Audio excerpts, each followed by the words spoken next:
শীত আসলে নানা রকম শাকসবজি পাওয়া যায়, তার মধ্যে পেঁয়াজ পাতা বা পেঁয়াজকলি অন্যতম। আসসালামু আলাইকুম এভরিওয়ান, সবাই কেমন আছেন? আলহামদুলিল্লাহ, আমিও আল্লাহর রহমতে ভালো আছি। আজ আপনাদের সাথে শেয়ার করব চিংড়ি শুটকি দিয়ে পেঁয়াজ পাতার অসাধারণ একটি মুখরোচক রেসিপি।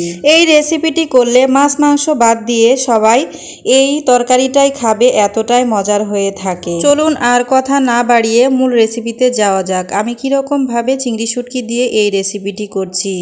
তো বন্ধুরা, এতক্ষণ পর্যন্ত যারা আমার ভিডিও দেখছেন কিন্তু ভিডিওতে একটি লাইক দেননি, প্লিজ এ পর্যায়ে এসে ভিডিওতে একটি লাইক দিয়ে চ্যানেলটি সাবস্ক্রাইব করে বেল বাটনটি অল করে রাখবেন আমার নিত্য নতুন রেসিপি দেখার জন্য। তো এই রেসিপিটি করার জন্য আমি কি নিয়েছি আর কোনটা কি পরিমাণ নিয়েছি সেটা বলে দেব। নিয়েছি 1 কাপ আলু কুচি, নিয়েছি চিংড়ি শুটকি হাফ কাপ, নিয়েছি পেঁয়াজ কুচি হাফ কাপ, আর নিয়েছি পেঁয়াজ পাতা। এটা 1 কাপের একটু বেশি হয়তো হবে, আমার বাসায় এটা আমি লাগিয়েছিলাম আর খুবই চিকন চিকন হয়েছে, গাছটা বেশি একটা জোর পাইনি এই জন্য আর কি। যদি খেতে হতো তাহলে অনেক মোটা মোটা হতো পেঁয়াজ পাতাগুলো। তো আমি চুলাতে একটা প্যান বসিয়ে দিয়ে এখানে দিয়ে দিয়েছিলাম সয়াবিন তেল, দিয়ে দিচ্ছি পাঁচফোড়ন এবং জিরা, এগুলো দিলে কিন্তু বেশি ভালো লাগে খেতে। তারপর দিয়ে নিলাম আমি পেঁয়াজ কুচি, পেঁয়াজগুলোকে দিয়ে আমি নেড়ে চেড়ে ভেজে এটাকে সফট করে নেব। এটাকে আমি ব্রাউন কালার করব না, শুধু সফট করে নেব। তো সফট হয়ে গেছে, এ পর্যায়ে আমি দিয়ে দিচ্ছি চিংড়ি শুটকিগুলো। চিংড়ি শুটকিগুলো দিয়ে আমি এগুলোকে নেড়ে চেড়ে ভেজে নেব 2 থেকে 3 মিনিটের মতো। খুব বেশি ভাজা যাবে না, তাহলে আবার বেশি শক্ত হয়ে যাবে।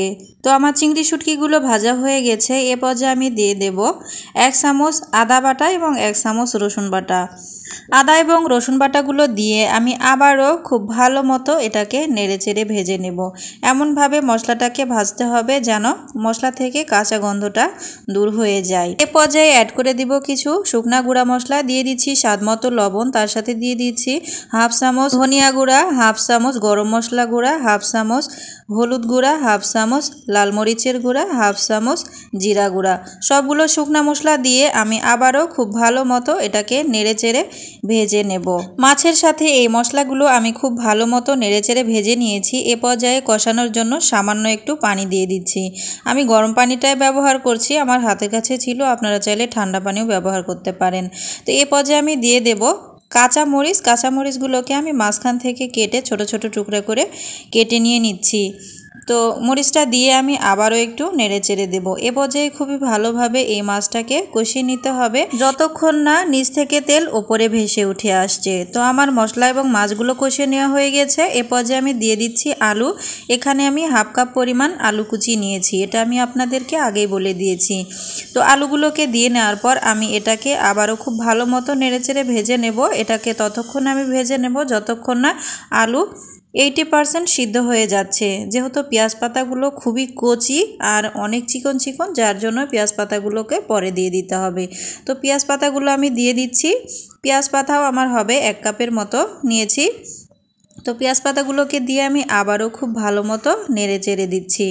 তো খুব ভালো মতো এ পর্যায়ে নেড়ে চেড়ে কষিয়ে নিতে হবে, তা না হলে কিন্তু তরকারিটা খেতে ভালো লাগবে না। আপনারা চাইলে সব কিছু একত্রে করেও এই রেসিপিটি করতে পারেন, তাহলেও কিন্তু মন্দ লাগে না। আমার মা গ্রামে ওইরকমভাবে করে, তবে আমি আজকে একটু ভিন্ন স্টাইলে এই রেসিপিটি করছি। তো আমার সবগুলো কষিয়ে নেওয়া হয়ে গেছে। এ পর্যায়ে আমি অ্যাড করে দিচ্ছি 1 কাপের মতো হবে গরম পানি। আপনারা চাইলে এখানে ঠান্ডা পানিটাও ব্যবহার করতে পারবেন, তবে আমার হাতের কাছে ছিল তাই আমি গরম পানিটা ব্যবহার করলাম। গরম পানিটা দেওয়ার ফলে তরকারির কালারটা কিন্তু অনেক বেশি সুন্দর হয়। তো আমি ঢাকনা দিয়ে ঢেকে এটাকে বলক আসা পর্যন্ত রান্না করেছিলাম। দেখুন বলকটা চলে এসেছে। এ পর্যায়ে আমি একটু নেড়ে চেড়ে দিচ্ছি। তো ঢাকনাটা দিয়ে আমি আবারও ঢেকে রান্না করব যতক্ষণ না আমার এই রান্নাটা কমপ্লিট হয়ে যাচ্ছে। দেখুন একদম কমপ্লিটই হয়ে এসেছে, হালকা একটু নিচে ঝোল আছে, এটাও নেড়ে চেড়ে নিতে নিতে ঝোলটা শুকিয়ে যাবে। তো এই পর্যায়ে আপনারা একটু চেখে নেবেন লবণ। লাস্ট পর্যায়ে আমি একটু তেল দিয়ে দিই, আর সামান্য একটু টালা জিরার গুঁড়া। টালা জিরার গুঁড়াটা তরকারির লাস্ট পর্যায়ে দিলে কিন্তু অনেক বেশি তরকারির ফ্লেভারটা সুন্দর হয়, আর খেতেও কিন্তু দুর্দান্ত মজা হয়। তো আমার রান্নাটা কমপ্লিট হয়ে গেছে। এ পর্যায়ে আমি চুলার জালটাকে অফ করে দেব। চুলার জালটাকে অফ করে দিয়েছি। এটা হচ্ছে আমার চিংড়ি মাছের চচ্চড়ির ফাইনাল লুক। দেখতে যতটা সুন্দর, খেতেও কিন্তু মাশাআল্লাহ তার চাইতে দুর্দান্ত। তো আমার আজকে চিংড়ি মাছের রেসিপি আপনাদের কাছে কেমন লাগলো অবশ্যই আমাকে কমেন্টস করে জানাবেন। এই রেসিপিটি কিন্তু ভাত, রুটি, পরোটার সাথে অসম্ভব ধরনের মজা লাগে।